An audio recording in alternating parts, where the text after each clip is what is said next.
है भाई मुंबई के सबसे पहले डॉन हाजी मस्तान यानी सुल्तान मिर्जा का घर। इसी घर में रहकर ये पूरे मुंबई पर राज किया करते थे। और ये है दगड़ी चौल अरुण गौली जी का घर, डैडी डॉन सुपारी किंग के नाम से जिसे लोग जानते हैं। और ये है अंडरवर्ल्ड डॉन दाऊद इब्राहिम का घर। दाऊद इब्राहिम इसी घर में रहा करता था। इब्राहिम को जब पुलिस पकड़ने आई थी तो इसी घर से अपने पूरे परिवार के साथ वो दुबई के लिए फरार हो गया था। नमस्कार दोस्तों, स्वागत है आप सभी का आपके अपने YouTube चैनल प्रिंस के ब्लॉग्स में। दोस्तों आज की इस वीडियो में हम आप सभी लोगों को दिखाने वाले हैं भाई भारत के 3 सबसे मोस्ट वांटेड अंडरवर्ल्ड डॉन का आलीशान घर। जी हाँ दोस्तों, आप लोगों ने हाजी मस्तान का नाम सुना ही होगा, जिसे लोग सुल्तान मिर्जा के नाम से पूरे भारत में जाना करते थे। आखिर उनका घर मुंबई में कहाँ पर है, कैसा है। दोस्तों जो हाजी मस्तान है वो मात्र 8 साल की उम्र में तमिलनाडु से अपने पिता के साथ मुंबई में काम करने के लिए आए थे। और सबसे पहले वो साइकिल का पंक्चर बनाना स्टार्ट किए थे, फिर वो कूली का काम करना स्टार्ट किए और वहीं से वो अंडरवर्ल्ड डॉन की दुनिया में एंट्री कर गए थे। और भाई वो कभी भी अपने हाथ से बंदूक नहीं चलाए थे, लेकिन पूरे भारत पे, पूरे मुंबई पे उन्होंने राज किया था। उसके बाद नाम आता है भाई सबसे बड़े अंडरवर्ल्ड डॉन दाऊद इब्राहिम का घर। उनका घर मुंबई में कहाँ पर है, कैसा है। वो जो डोंगरी इलाका है ना, उसमें एक छोटे से झुग्गी झोपड़पट्टी में अपने पूरे परिवार के साथ रहा करते थे। काफ़ी गरीबी में अपना जीवन बिता रहे थे। फिर वो इस दुनिया में कदम कैसे रखे, सारी चीज़ें बताऊंगा। फिर तीसरा नाम आता है अरुण गौली जी का, जिसे लोग डैडी किंग के नाम से जानते हैं। तो आप लोग इस वीडियो में पूरा लास्ट तक बने रहिएगा। कहीं ना कहीं ये सारी चीज़ें हम लोगों के दिमाग में चलती हैं कि जिसके नाम से पूरे भारत के लोग, पूरी दुनिया के लोग, पूरे मुंबई के लोग खौफ मनाते थे, उसके नाम से लोग डरते थे। आखिर उनका घर मुंबई में कहाँ पर है, कैसा है, उनके घर परिवार में कौन कौन से लोग हैं, सारी चीज़ें बताएंगे। साथ में उनके घर का पूरा हाउस टूर भी कराएंगे और उनकी जर्नी के बारे में भी बताएंगे, मतलब उनके स्टोरी के बारे में। तो आप लोग इस वीडियो में पूरा लास्ट तक बने रहिएगा। चलिए दोस्तों, फिलहाल वीडियो को स्टार्ट करते हैं और आपको उनके हाउस टूर के साथ उनकी स्टोरी के बारे में भी अच्छे से बताते हैं। दोस्तों फाइनली अभी हम आ चुके हैं मुंबई के पैडर रोड पर और यहीं पर हाजी मस्तान का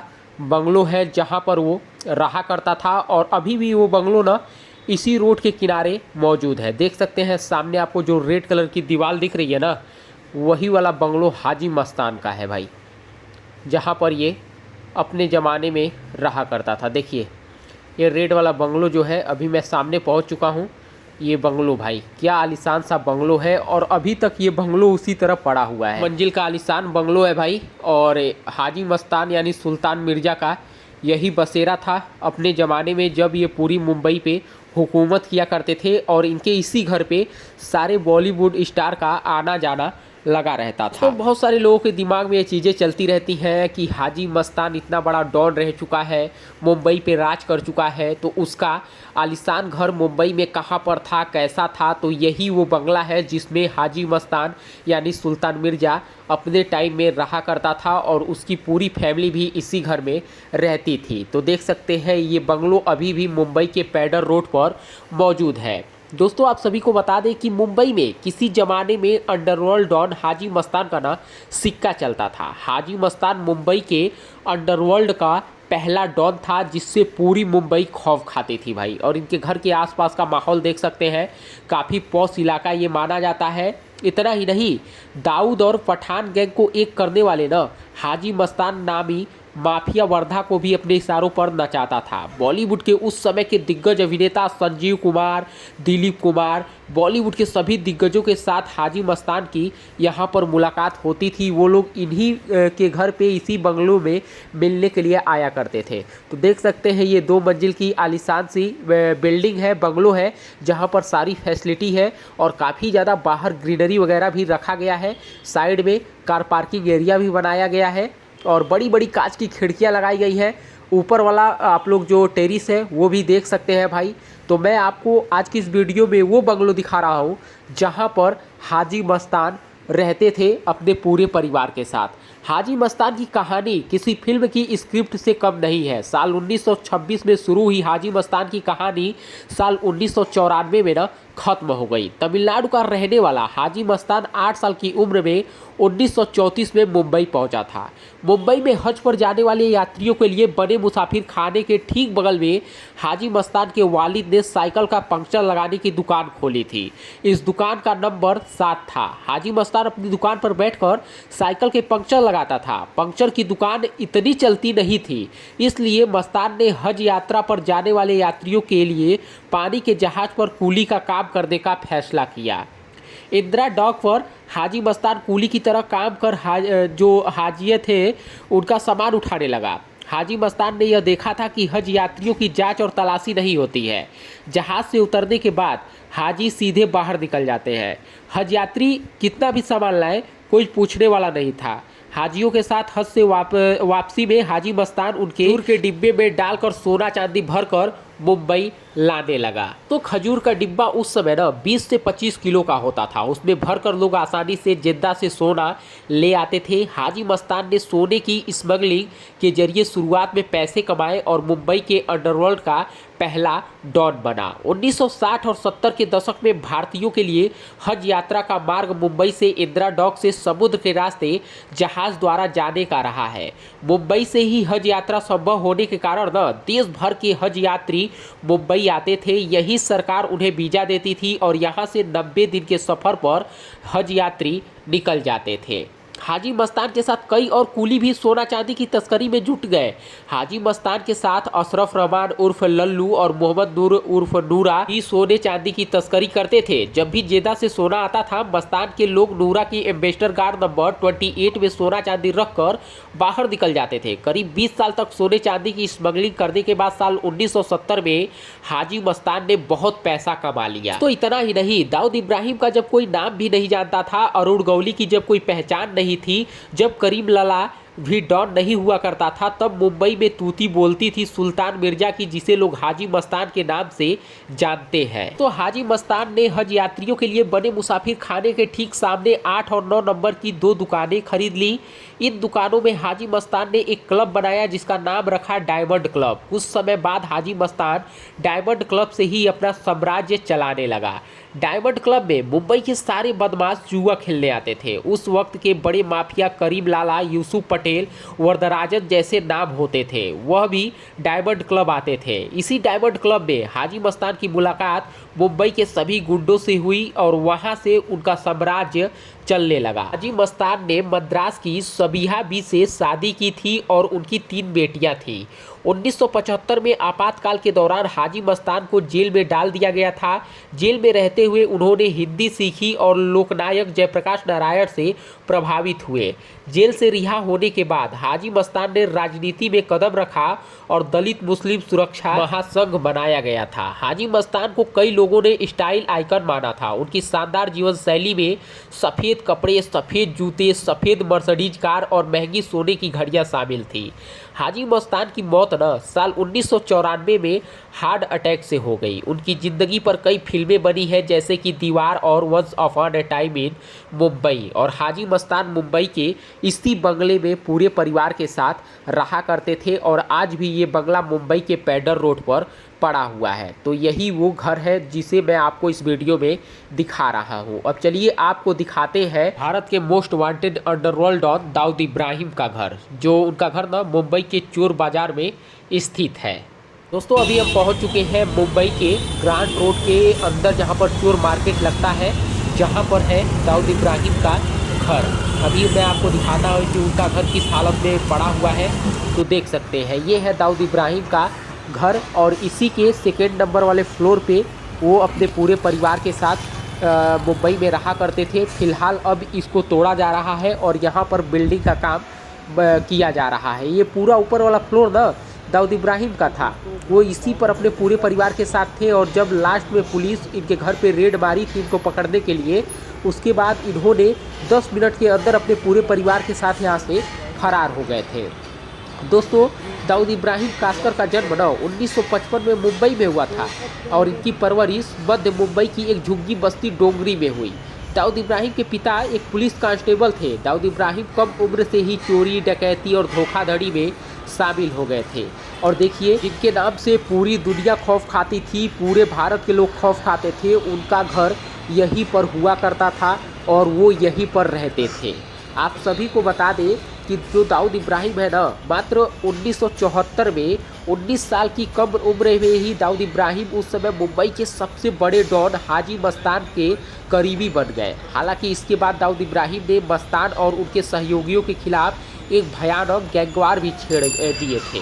कहीं ना कहीं दोस्तों, ये सोचने वाली चीज़ है कि आज जिस जगह पे हम मौजूद हैं, कभी यहाँ पर दाऊद इब्राहिम रहा करते थे और इसी गेट के रास्ते से वो उनका अंदर जाना आना बाहर लगा रहता था और ऊपर वाले फ्लोर पे अपने पूरे परिवार के साथ वो रहते थे। 3 हत्यारों ने साल 1981 में दाऊद इब्राहिम और उनके भाई शब्बीर को एक गैस स्टेशन में घेर लिया। इसके दौरान शब्बीर मारा गया और दाऊद इब्राहिम वहां से भाग गया। 3 साल के अंतराल के बाद साल 1984 में दाऊद इब्राहिम ने अपने भाई शब्बीर की हत्या में शामिल तीनों हत्यारों को मार डाला। मुंबई पुलिस ने दाऊद के मस्तान के खिलाफ कर दिया।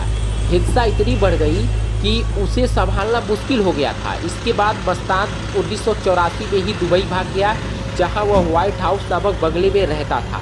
इधर मुंबई में दाऊद छोटा राजन के साथ मिलकर डी कंपनी चलाने लगा। भारत ने साल 1991 में विदेशी व्यापारियों को देश में निवेश करने की अनुमति दी। इसी दौरान कालाबाजारी पुरानी हो गई। जापानी टीवी या चीनी रेडियो जैसी चीज़ें कानूनी तौर पर खरीदी जाने लगी। धीरे धीरे मुंबई की गद्दी पर दाऊद इब्राहिम की खेप वाले जहाज़ों की संख्या कम हो गई। उसी साल पुलिस और डी कंपनी के सदस्यों के बीच गोलीबारी हुई। बाबरी मस्जिद को साल 1993 में गिराने के बाद इसी साल मुंबई में 13 बम ब्लास्ट हुए। बम धमाकों में करीब 250 लोगों की मौत हो गई। इसके बाद FBI और इंटरपोल ने डॉन को अपनी सर्वाधिक वांछित सूची में डाल दिया और गिरफ्तारी से बचने के लिए उसे दुबई भागना पड़ा। इसके बाद वह पाकिस्तान के सबसे बड़े शहर जो कराची है उसमें जाकर अपना शरण लिया। दाऊद इब्राहिम को 2003 में भारत और अमेरिका की तरफ से वैश्विक आतंकवादी घोषित कर दिया गया। 1993 में बॉम्बे बम विस्फोटों में उसकी कथित भूमिका के लिए उसे सिर पर $25 मिलियन का इनाम भी रखा गया था।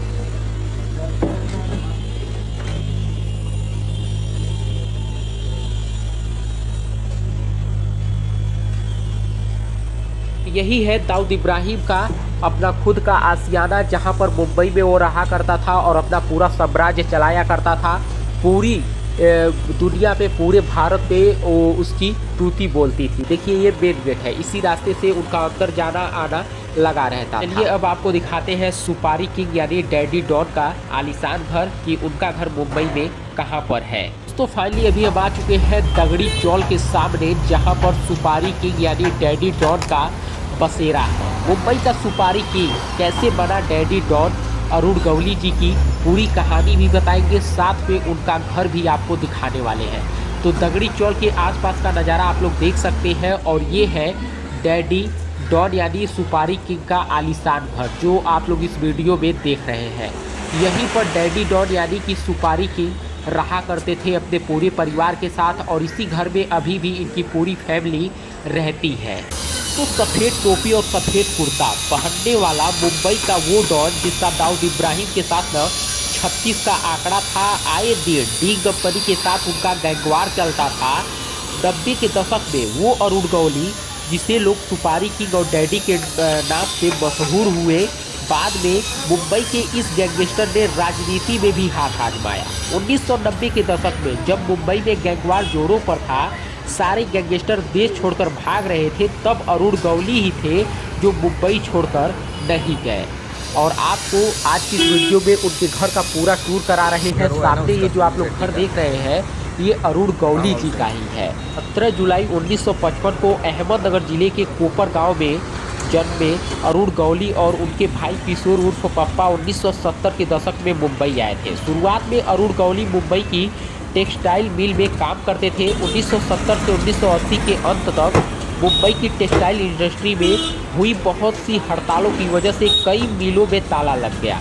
बहुत से नौजवानों इससे बेरोजगार हो गए, जिनमें अरुण गौली भी शामिल थे। इसके बाद गौली रामानाइक और बाबू रेसिवा की बैकुल्ला कंपनी में शामिल हो गए, जो सेंट्रल मुंबई के बैकुल्ला परेल 7 रास्ता इलाकों में जुर्म का कारोबार चलाते थे। 1984 से 1988 तक बैकुला कंपनी ने दाऊद की डी कंपनी की कई मामलों में मदद की। साल 1988 में एक पुलिस एनकाउंटर में रामा नाइक के मारे जाने के बाद अरुण गौली ने इस गैंग की कमान संभाली और अपने घर दगड़ी चौल से जो अपराध का धंधा है वो चलाने लगे। इस एनकाउंटर में रामा नाइक की मौत पर गौली का कहना था कि उस एनकाउंटर की योजना दाऊद इब्राहिम ने बनाई थी और तभी से डी कंपनी और गौली गैंग के बीच गैंगवार की शुरुआत हुई। गौली का गैंग काफ़ी खतरनाक था और इसी वजह से डी कंपनी के शरद शेट्टी, छोटा राजन, छोटा शकील और सौत्या उर्फ सुनील सावंत जैसे बहुत से गैंगस्टर मुंबई छोड़कर दुबई भाग गए थे। फिर गौली के गैंग की भिड़ंत रामा नाइक और अश्विन नाइक के गैंग से हुई, जो 7 रास्ता के लाल विटाची चौल से गैंग चलाते थे। 2004 में गौली ने अखिल भारतीय सेना नाम की पार्टी बनाई और मुंबई के चिंचपोकली इलाके से विधानसभा का चुनाव जीता। लेकिन जब गौली का भतीजा और विधायक सचिन अहीर उसकी पार्टी छोड़कर शरद पवार की राष्ट्रवादी कांग्रेस पार्टी में शामिल हो गए तो गौली का राजनीतिक करियर संकट में आ गया और बाद में लोकसभा चुनाव में सचिन अहीर एनसीपी के टिकट पर गौली के खिलाफ खड़ा हुए और दोनों भाइयों को हार का सामना करना पड़ा और शिवसेना के मोहन रावले ने ये सीट जीती। वही पुलिस ने कई बार दगड़ी चौल की बिल्डिंग पर रेड डाली और फिर गौली के अंडरवर्ल्ड ऑपरेशन को तोड़ने में कामयाबी भी मिली। कई आपराधिक मामलों में गौली को गिरफ्तार किया गया और कई बार वो लंबे समय तक जेल में रहे, लेकिन पुख्ता सबूत न होने की वजह से वो कानून के शिकंजे से बचते रहे हैं। फिर शिवसेना के नेता कमलाकर जनसमेत की हत्या के आरोप में वो फंस गए और अदालत ने अगस्त 2012 में उन्हें सजा सुनाई। अरुण गौली पर बॉलीवुड की कई फिल्में बनी हैं। यही वो दगड़ी चौल है जिसमें अरुण गौली जी का खुद का अपना घर है और ये दगड़ी चौल उन्हीं के नाम से जाना जाता है ये पूरा एरिया। और अभी भी वो जेल में है और कुछ समय बाद उनकी रिहाई भी होने वाली है। तो आज की इस वीडियो में मैंने आपको अरुण गौली जी यानी डैडी डॉन का घर दिखा दिया है, दाऊद इब्राहिम का घर दिखा दिया है और साथ में हाजी मस्तान का भी घर दिखा दिया है और थोड़ी बहुत लोगों के बारे में हिस्ट्री जो भी स्टोरी रही है, जर्नी रही है, उसके भी बारे में मैंने आपको बता दिया है। तो गाइस उम्मीद करूँगा आपको ये वीडियो अच्छी लगी होगी। इसमें सारी चीज़ें मैंने कवर की है। दोस्तों फाइनली इस वीडियो में हमने आपको भारत के 3 मोस्ट वांटेड अंडरवर्ल्ड डॉन का घर दिखा दिया है कि इनका घर मुंबई में कहाँ पर है, कैसा है, इनकी स्टोरी कैसी रही है, इनकी जर्नी कैसी रही है, सारी चीज़ें मैंने कवर करके आपको बता दिया है। तो गाइस उम्मीद करूँगा आपको ये वीडियो पसंद आई होगी। इसी तरह की वीडियो देखने के लिए आप लोग हमारे चैनल प्रिंस के ब्लॉग को लाल बटन दबाकर सब्सक्राइब कर लीजिएगा और बगल में बेल आइकन को भी प्रेस कर लीजिएगा। जल्दी गाइस मिलेंगे नई वीडियो में नए ब्लॉग के साथ। तब तक के लिए धन्यवाद। जय हिंद, जय भारत।